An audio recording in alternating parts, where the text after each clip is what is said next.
righty, tonight I believe we'll start week number 4 that we've been studying, Romans chapter 8, verse number 28.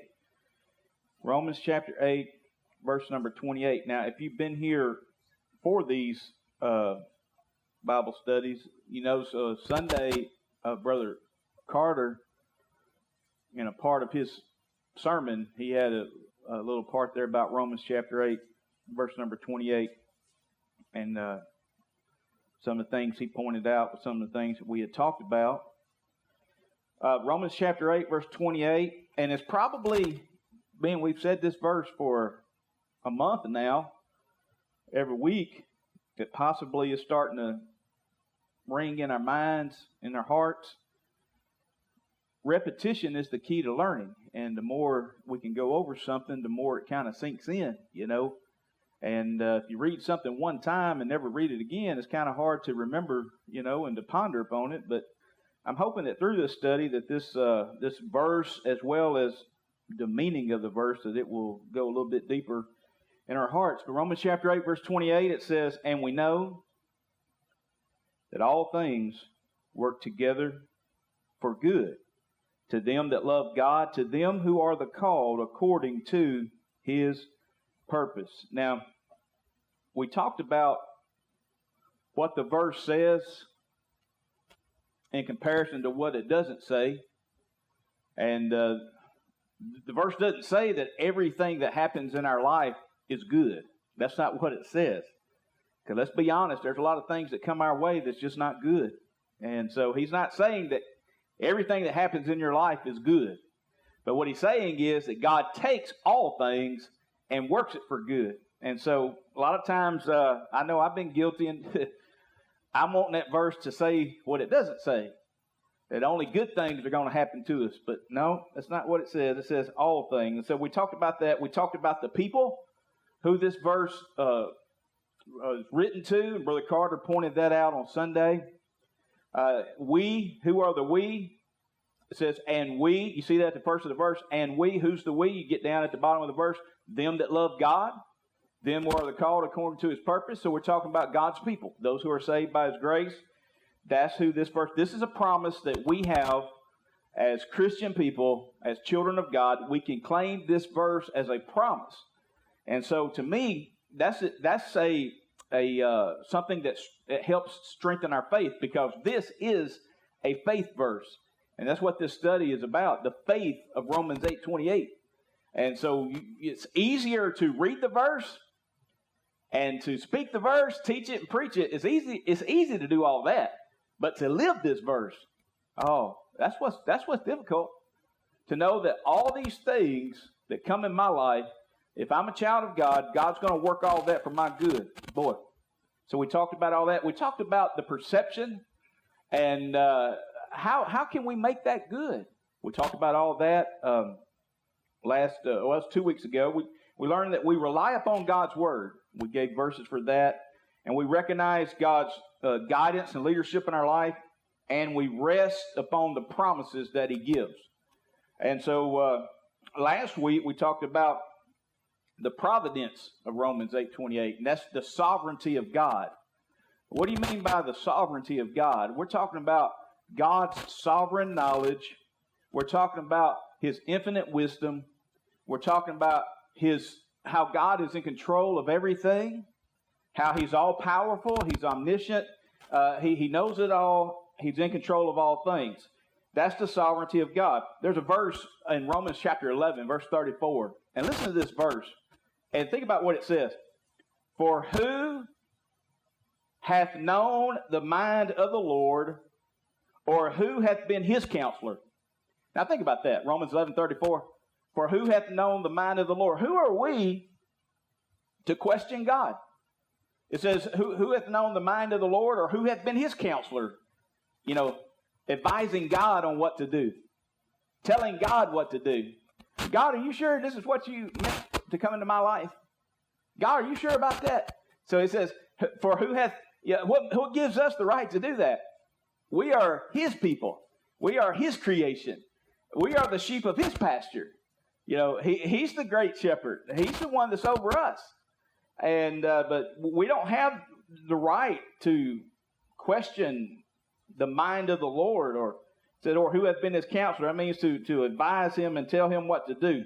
So we talked about that last week in God's sovereignty, and there were some other verses we looked at in regards to that. And this week we're going to look at another section of it, and this one is called the paradox. The paradox of Romans chapter 8, verse 28. And there's just a few things under that I want to give tonight. Now, a paradox, if you know what a paradox is, basically, a paradox is something that seems contradictory to itself. It's a paradox. It's kind of self-contradictory. That's what this verse seems like. That we know that all things. Now, all things covers a lot of ground, a lot of territory. And I'm not talking about, I'm not going back to the Bible and trying to pull out, what happened in the Bible. I'm talking about to us today, to know that all things that are happening in our life, that God's using it for good. That's a paradox, okay? That's where we can't understand how in the world could something that is so bad. And in your mind right now, because everybody's facing different things, but there's probably something in your mind right now that seems really bad. Okay? How in the world can God use that for my good? Okay, that's what a paradox is. We can't. It's contradictory. We can't understand it. And I'm going to give you just a few things about the paradox of where that verse says all things. Okay? Because you got to remember, all things include not just the good, but the bad, the ugly, the stuff that we would never want. That's what all things includes. And the first thing I think about when we think about all things and think about the contradictory statement of it is think about Job. Now, if you read Job chapter 1, I won't read the whole chapter, I won't get into that, but it'll tell you the story of Job being a righteous man. The Bible says in all the land he was perfect, meaning he was the most complete in his life and service for the Lord. He was complete. He was perfect. And there was none other like him in that land. And remember what happened? Remember Satan was going around to and fro. Anyway, and actually God recommended Job to go through the trial. And so that happened. Job didn't understand everything. And I'm going to show you that verse here in just a moment. Job lost his children.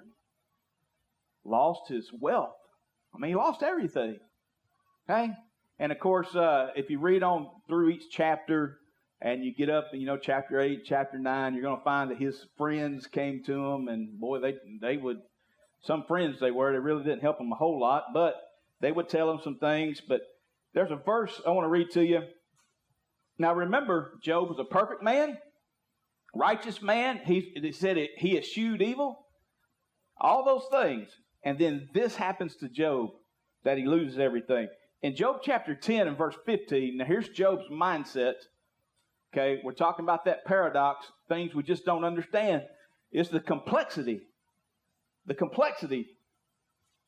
of Romans 8:28. Now Job is going to say this. Chapter 10, verse 15, he said, if I be wicked, woe unto me. And if I be righteous, yet will I not lift up my head. I am full of confusion. Therefore see thou mine affliction. Now think about what Job is saying in this verse.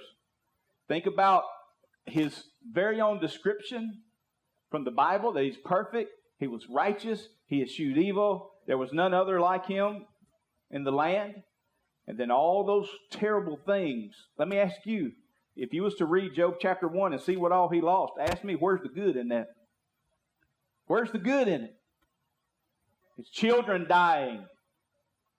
All of his possessions, his wealth, all of it being gone. And when you read through there, the story goes that as soon as one messenger had told him he had lost this and this, as soon as they got done, another one showed up to tell him that he had lost this, this, and this. Where's the good in that? Hard to see it. Hard to see it. Of course, we've already read the story. We know what happens in the end. But when you're going through it, you can't see the end of the story. You're just seeing what's happening right now. So Job, and basically in chapter 10, verse 15, he says, if if I be wicked, woe unto me. He said, if I've been wicked and if I've done terrible sin to cause these things, then all this is justified. He said, I deserve the punishment. But he said, if I'm in the right and I'm still dealing with this, he said, I cannot lift up my head. Did you see that? And if I be righteous, yet will I not lift up my head. He said, because I'm confused. He said, I thought the punishment of God only came upon those who were wicked and doing wrong. Do you see the paradox? Do you see the complexity there? He said, if I've been wicked and done wrong, then so be it. I'm getting God's punishment. But he said, yet if I'm in the right, if I'm righteous, I can't lift up my head. Pretty interesting, is it not? He said, I don't understand. He said, I'm full of confusion. I don't understand the reasoning of the affliction. That's why he said, therefore, see thou my affliction. He said, God, do you see what you're doing to me? Now, we can be fully aware that God does see what's going on and God does know what's going on. Okay? But the complexity of the situation, that all things, the good, the bad, the ugly, the undesirable things that come in our life, that God takes those things and somehow, some way, is going to use them to work together for good. I can't explain it. All I can say is, except for God, we'd all be in a mess. You know? These are things I can't put in words. I can't, and I'm just like Joe. All of us, we would read this and we'd say, God, I mean, goodness gracious, God, do you see what's going on here? But that's what he's saying. That's the complexity of Romans 8:28, that paradox of all things. It seems contradictory. And then we see the completeness of Romans 8:28, how it all becomes complete. Now, if you was to read in 1 Peter chapter number 1, verses 6 and 7, 1 Peter chapter 1, verses 6 and 7. Now, we just mentioned how that all things is not all good. There's a lot of bad, a lot of ugly. But 1 Peter chapter 1, now let's notice the completeness of how all things work together for good.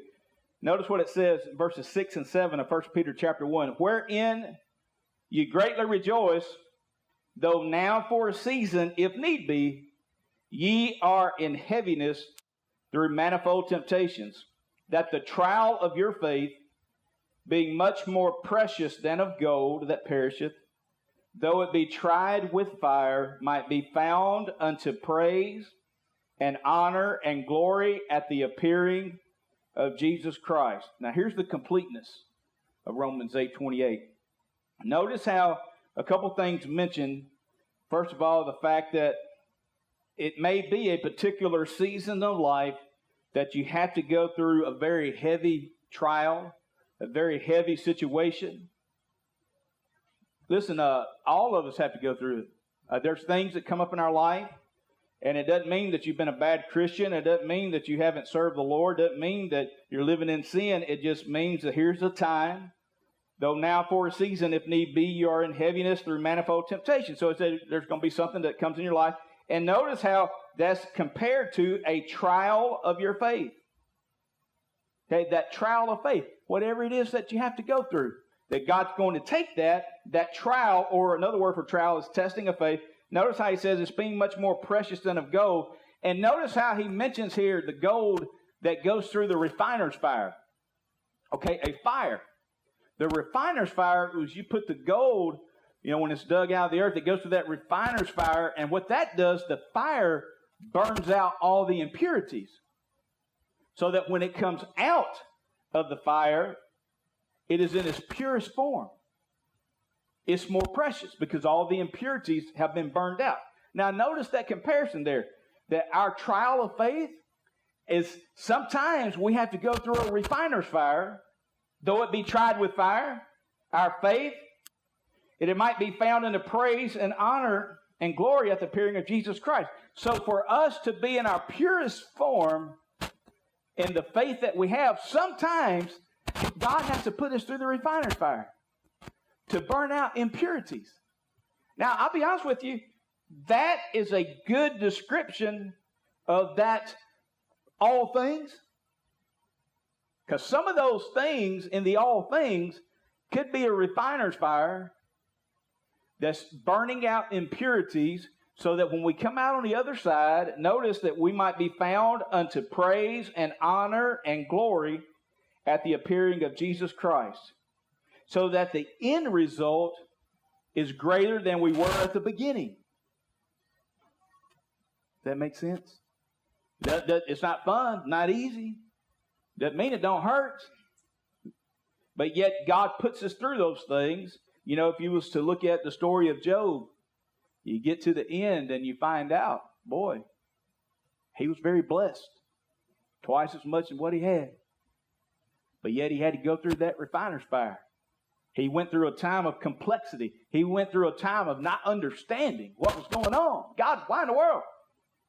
But yet on the end of it, notice he was doubly blessed. Now, in your life, you might go through something, a heavy time, a burden, a trial of your faith in whatever area of your life that it could be. If you listen, the 401k don't bother me a bit because I don't have one. But the Federal Reserve, they raised interest rates again today, which is going to hurt in a lot of ways. And for a lot of people who are really, really banking on their retirement, things probably look pretty not as good as they used to. And my point is, if our hope is based in our financial situation, we're all in trouble. Because the financial situation can't keep going like it is.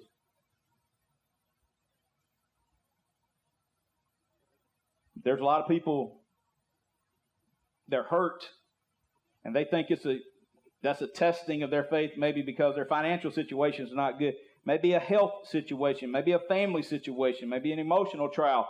Whatever that area of life that we have to go through, understand that in the completeness of it, as a child of God, though we go through difficult times, when we get to the end, we're going to appear as praise and honor and the glory of Jesus Christ. And that's the ultimate. Okay, that's the ultimate. Because even in our text verse, we know that all things work together for them that love God, to them who are the called according to his purpose. We know that all things are working together. God's taking it all. He's bringing us through. When we get to the end, we're going to appear unto him as praise and honor and glory. Okay? So it's hard. I ain't going to tell you it's easy. It's hard. And then let's get one more in tonight. We're talking about the paradox. Paradox. It seems contradictory. Like, how in the world can something bad be good? Doesn't make sense. The complexity, things we don't understand, we're just like Job. The completeness, to know that when we get to the other side, we hold on, we keep going forward. Might hurt. The fire, fire hurts. Fire hurts, but it's burning out the impurity. And then, let's look at another one tonight, and that's the contentment. The contentment of Romans chapter 8, verse 28, the contentment. And this is all how to deal with the fact that we know that all things. Okay? How do we know that? How can we take the all things part and see something good in it? Okay? And that's what this is talking about tonight. And let's look at the contentment. Notice in Philippians chapter 4, verse number 11. Philippians chapter 4, verse number 11. Notice it says, not that I speak in respect of want, for I have learned in whatsoever state I am, therewith to be content. Okay, the contentment of all things. The contentment of Romans 8:28. Now let's just say what the Apostle Paul is saying here, that in whatever situation of life, that's what he's talking about, whatever state I am, whatever condition of life, whatever situation of life. And if you read Paul's life, you're going to find out he was in some very precarious situations for preaching the gospel and going out on these mission journeys and becoming shipwrecked and getting stoned and getting beaten and ran out of town and stripped naked and put in jail. I mean, he had all kinds of stuff happening. Okay, he faced stuff that we hadn't faced. but the contentment of knowing that all things work together for good. That's what he's saying here. And he said, I've learned in whatsoever state I am, therewith to be content. So many times when we talk about contentment as a virtue, there's one thing we forget that Paul said in this verse. He said this, for I have learned. You see, you have to learn to be content. It's not an overnight process. I mean, we might have a demeanor or an attitude of saying, well, I can just go along with whatever, I can be content. But no, that was something that had to be learned. He said, I've learned to be content. Okay, so there might be, in that all things, there might be some very difficult things that got to go through. But now think about Paul. Did he go through so much that maybe it did teach him to be content? Probably more than us. More than us. But he said, and I can imagine in just the scope of writing this verse, he said, for I've learned in whatsoever state I am therewith to be content. And imagine, can you think about that as he's writing that? And if he was Paul, he probably thought about the time when he was put in stocks, locked up in the prison. Remember Paul and Silas? He probably thought about being ran out of town and stripped and whipped. And he said, out of all I've been through, I've learned to be content.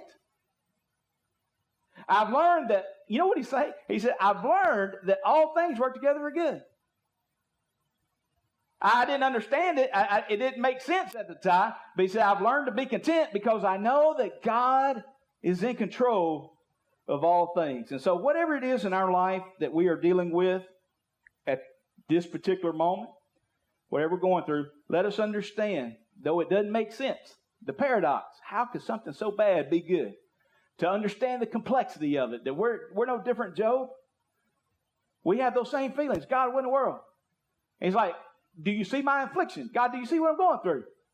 We're just like that, okay? It's okay. But the completeness of it, to know that whenever we get to the end, though we're going through the fire right now, when we get to the end, we're going to shine forth like gold as praise and honor and glory. And to know that whatever it is we go through, we can be content understanding that God is taking care of us every step of the way. And we're going to stop there tonight.